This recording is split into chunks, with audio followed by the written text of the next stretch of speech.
Dacă ai putea descrie filmul acesta cu un cuvânt, care ar fi acela? În afară de pierdut. Mai lacrimă. Oh. Și ce poți să ne dai despre film? Ce poți să ne spui despre ce este filmul? De ce ar trebui să vină oamenii să-l vadă? Pentru că se pot regăsi cei mai mulți din ei în emoția pierderii cuiva drag, știi? Deci despre asta înseamnă pierdut. Da, și desigur că Alina va continua să spună ce are de zis, personajul ei și Lucia. Așa. Dar și ele interpretează două personaje care au povestea lor și care se luptă cu mult mai multe lucruri ce țin de trăirile lor și de viață de zi cu zi decât pierderea unei persoane dragi. Deci am dat, să zic așa, termenul general despre film, dar personajele principale, Alexa și Sara, au niște povești în care se vor regăsi cu siguranță cel puțin 90% dintre privitori. Cei care vor viziona filmul. Asta pot să spun așa în linii mari, să zic, dar cuvântul e lacrimă. De ce? Că l-am văzut și am plâns de câteva ori. Asta să recunosc că asta e adevărat. Bine, și sunt subiectiv, că doar l-am și trăit altfel, dar am plâns de câteva ori. Deci șervețele sunt necesare la vizionarea filmului. Da. Ok, Alina? Trebuie să ne gândim la o variantă să dăm la intrare. Ar fi o variantă. Adică să găsim o companie care să dea șervețele la intrare, am impresia că ar fi o variantă. Alina a rămas în emoția aia filmului, după cum se vede, nu a reușit să mai iasă din trăirile pe care le-a avut, glumesc acum. Da, personajul meu este Alexa și așa cum spunea și Ovi, trece prin niște stări prin care trece fiecare om în viață, din păcate, pentru că ăsta este cursul vieții. Începem într-o familie fericită, Alexa este iubită, are o fetiță, totul este roz, după care se întâmplă acea pierdere de care vorbeam, nu spunem cine dispare și atunci, bineînțeles, tot destinul ei se schimbă, din bucuria aceea e încercată de tristețe, își pune tot felul de întrebări, pune întrebări divinității, nu? Atunci când ni se întâmplă ceva rău, încercăm să găsim, nu știu, soluția de a evada din starea respectivă și apelăm, așa cum am spus, și la divinitate și așa mai departe. Și apelează și la preot. Apelează și la preot, bineînțeles. Așa, bineînțeles, la preot. Avem și... Pe cine făcea legătura cu divinitatea, nu? Da, exact.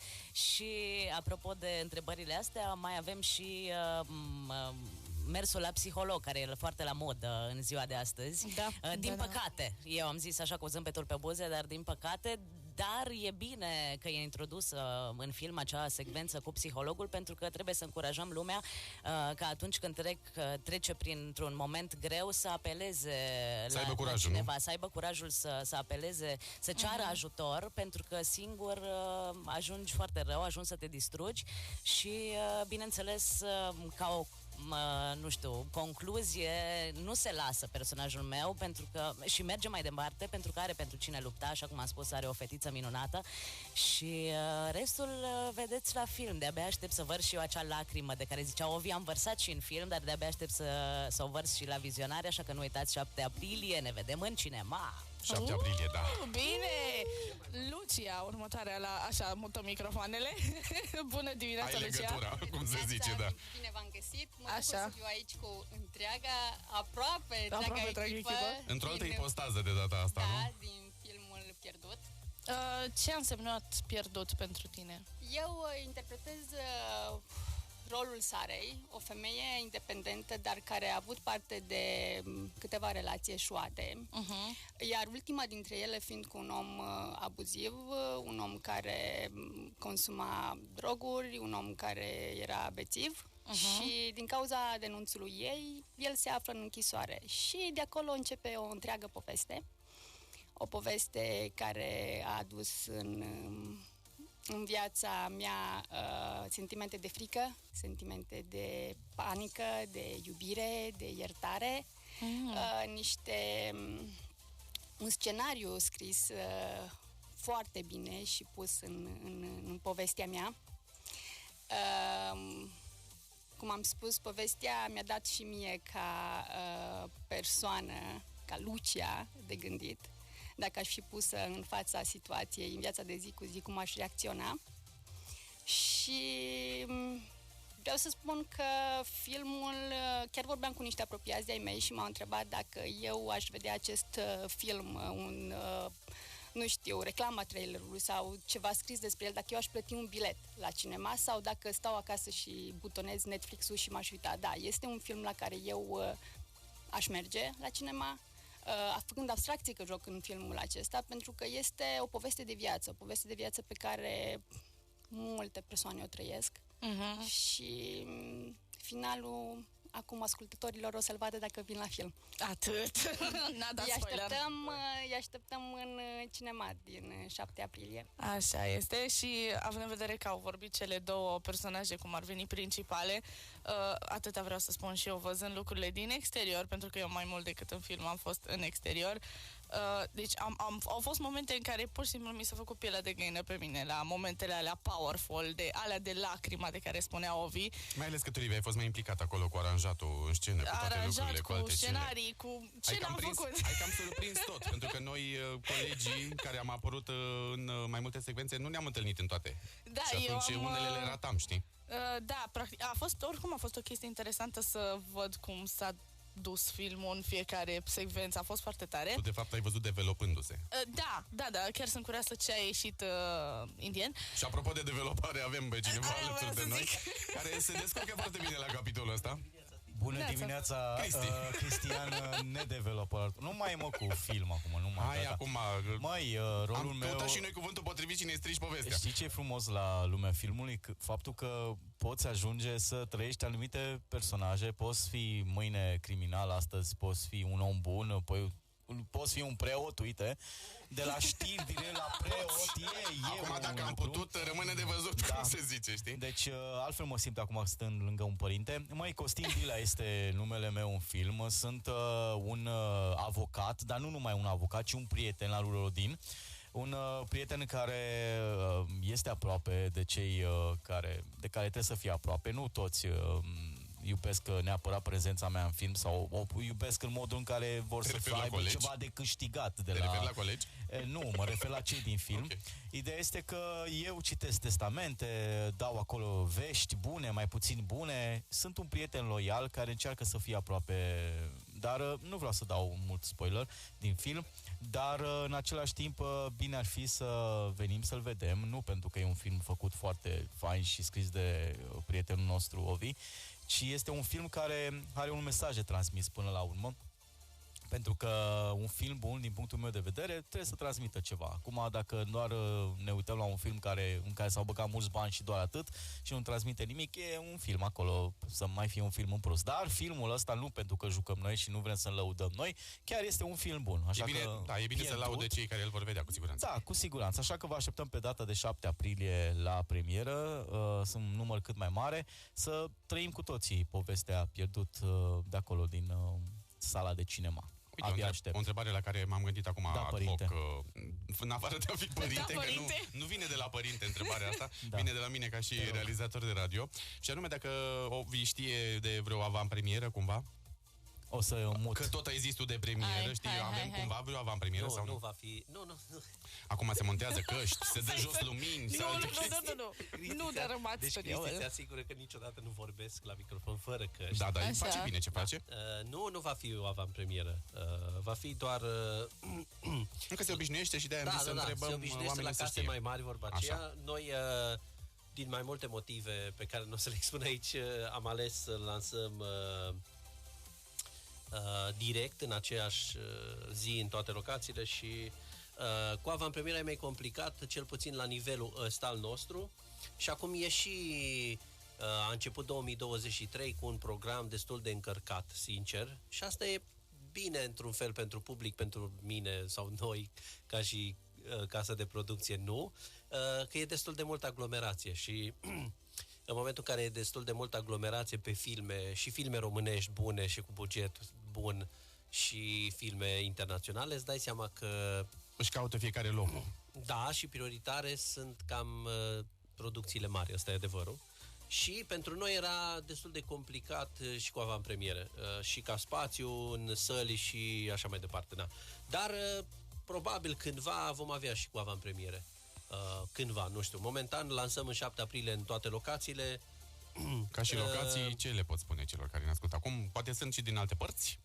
Sau vor fi plecați undeva? Da, locațiile nu sunt definitivate decât în proporție de 80%, să zic, mai rămân 2, 3, 4 cu semnul întrebării, dar încercăm să acoperim, da, Arad, Timișoara, Cluj, București, Ploiești, Constanța, Bacău, Suceava, Iași nu știm sigur încă dacă, Galați, deci avem destul de mult, am încercat să mergem aproape fiecare zonă în care am putut. Ce avem cu semnul întrebării în momentul de față și vom reveni noi, desigur, cu detalii când lista e gata, probabil într-o săptămână sau o săptămână și jumătate. Sper să avem și Oradea, Sibiu, Satul Mare, Bistrița, poate, să mai avem câteva locații, dar nu sunt foarte sigur și o să descoperim totul pe pagina noastră de da, deci important este să dați și urmărire. Sigur, da, pe Nagar Movies Production, acolo aveți toate detaliile. Și pe Instagram și pe pagina de Facebook, în așa fel încât să fiți la curent cu locațiile. Da, și că locațiile nu vor fi, dacă se concretizează totul, nu vor fi doar în acea rețea de cinematograf pe care noi ne bazăm, să zic așa, vor fi și alte tipuri de cinematografe, câteva, deci toate și alte rețele de cinema. Exact, da, nu doar, să zic așa, cea principală, pentru că nu au exact toate orașele. Pornind așa de la Arad, Timișoara, încet, încet în toată țara, cum să zice. Da, așa vrem, sigur că toate astea le plănuim și le scriem acolo pe social media.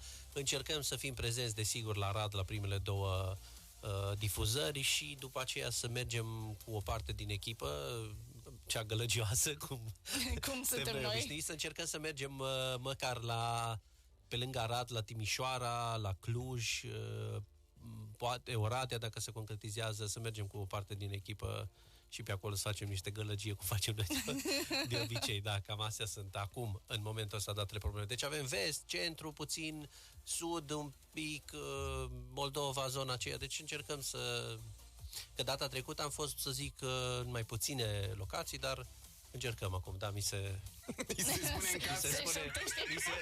spune printr-o palmă. Bă, se spune în cască, nu. Ideea este că luăm o scurtă pauză de o scurtă pauză de o piesă nu și e de publicitate de data asta. Piesă. E o piesă la care m-am gândit aseară gândindu-mă la filmul ăsta și mi-a venit LP Lost on You. Așa că hai să ascultăm. Chiar și acum. venim și cu alte detalii după ce ascultăm piesa asta. Nu mai luăm și ne gură de aer, mai așa. Preferatele mele, dă-i.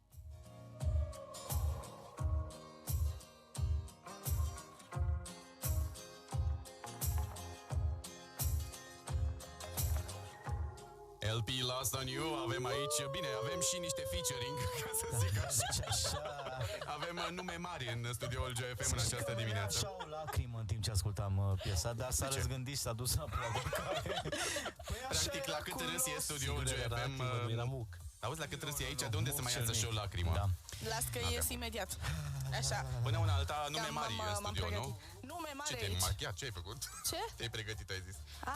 Nu, m-am pregătit pentru o serie de întrebări lacrimogene. Da, eu vorbeam de nume mari. Uite, Alina Fabri alături de noi, Lucia Barate alături de noi, Cristian Manta, Ovi Nod, Livia Pădureț, Cosminile.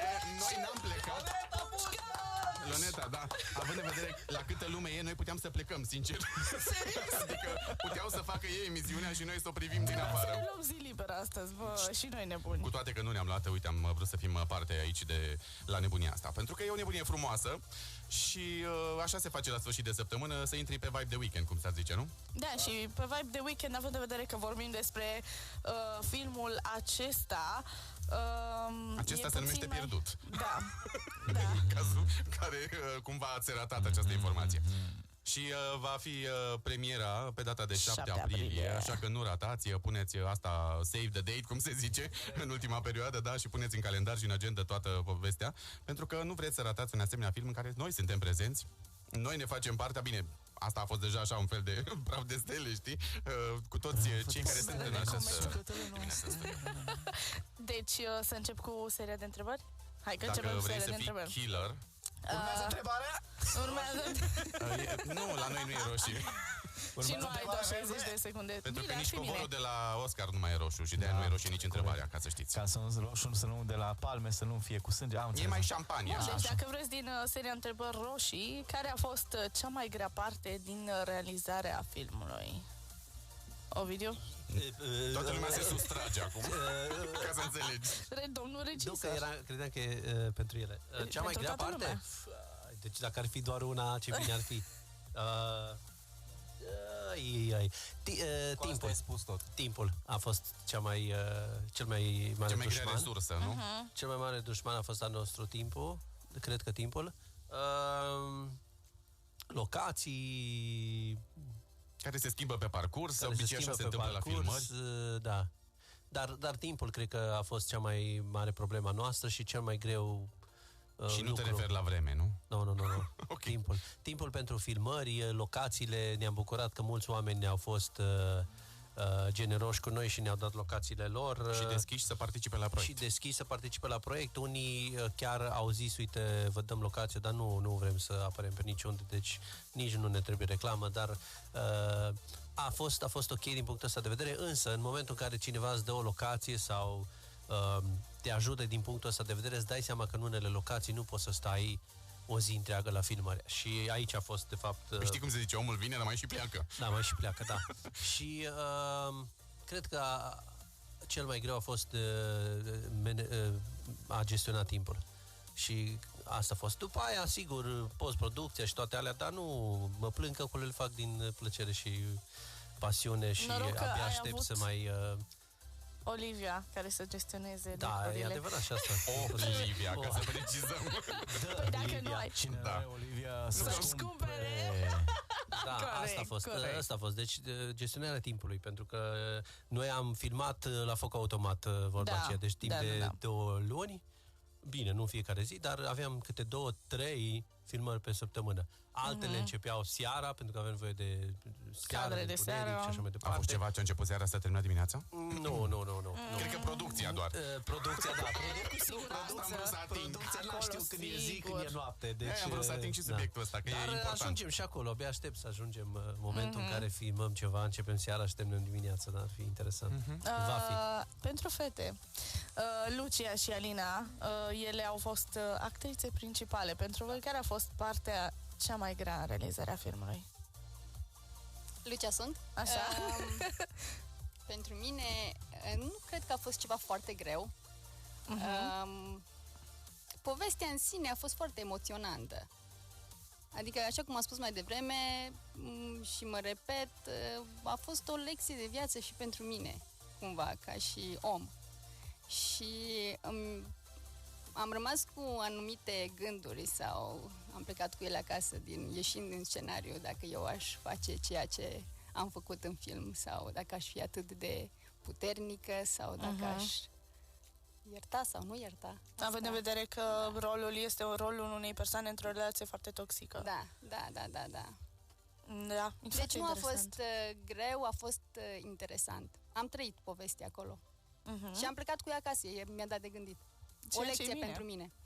E bine și faptul că cred că fiecare din cei care au fost parte din proiect, cred că poate să spună că au fost impactați într-un fel sau altul. Alina, tu? Pentru că vorbim cu și despre personajul principal. Despre personajul Alexa, da, care, așa cum spuneam în începutul emisiunii, este încercată de această pierdere a unei persoane dragi și ce a fost cel mai greu în cazul meu, noi actorii spunem că avem acea memorie emoțională și a trebuit să apelez la memoria emoțională care conținea un eveniment trist din viața mea, pentru că și eu am suferit când eram mai mică o pierdere, tatăl meu a murit când eram mică și atunci a trebuit să apelez la starea respectivă și a fost greu pentru că nu e ușor să treci peste, dar și ce e foarte greu e că trebuie să accepti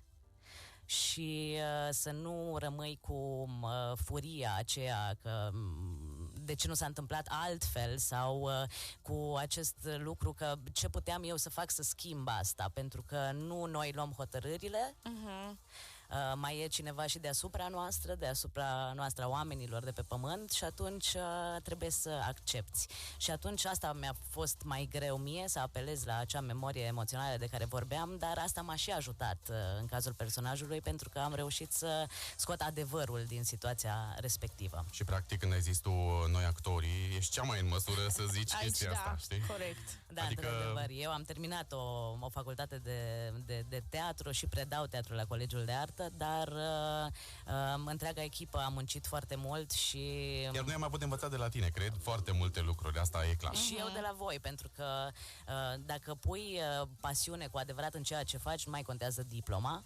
Și asta am apreciat la întreaga echipă și mulțumesc că ați fost alături de mine și mă bucur că am fost și eu alături de voi și pentru asta vreau să mai mulțumesc și fetelor lui Joy, pentru că ne-a ajutat cu costumele și Andrei pentru că ne-a machiat și am avut o echipă foarte frumoasă și Livia, bineînțeles, care a avut un rol extrem de important. Practic nu cădea toată echipa aici în studio. În ultimul rând trebuie să spun și eu de Ovi că ne-a dat tuturor șansa asta de a ne afirma și această bucurie că putem să credem că și în orașul nostru, în Arad, deși nu e București, Cluj sau un alt oraș mai mare, se întâmplă lucruri și e posibil să facem lucruri frumoase și iată și un film la noi în oraș, ceea ce e extraordinar. Și în felul ăsta, iată, că a ieșit acest proiect. Și acest rând de aplauze luăm o scurtă pauză de publicitate și ne întoarcem cu concluzii alături de castul filmului pierdut.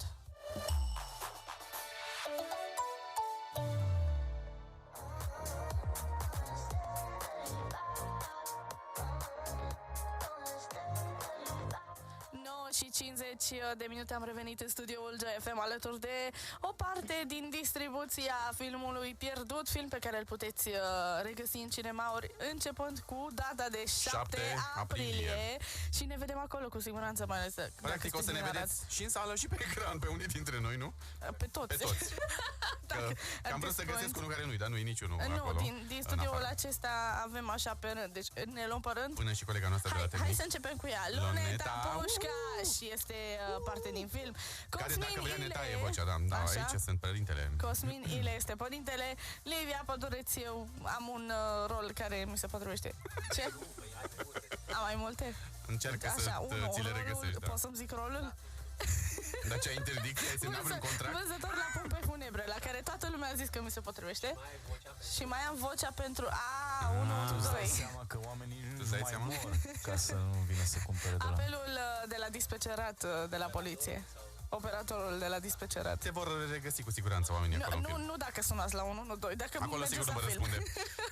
Așa, o avem pe Alina Fabri, care a interpretat-o pe Alexa, personajul principal, Lucia Barat, care a interpretat-o pe Sara, cea mai bună prietena Alexei. Îl avem pe Costin, și anume Cristi Mant, alături de noi, și îl avem pe Ovidiu Noghi, regizor și tot ce se poate în acest film.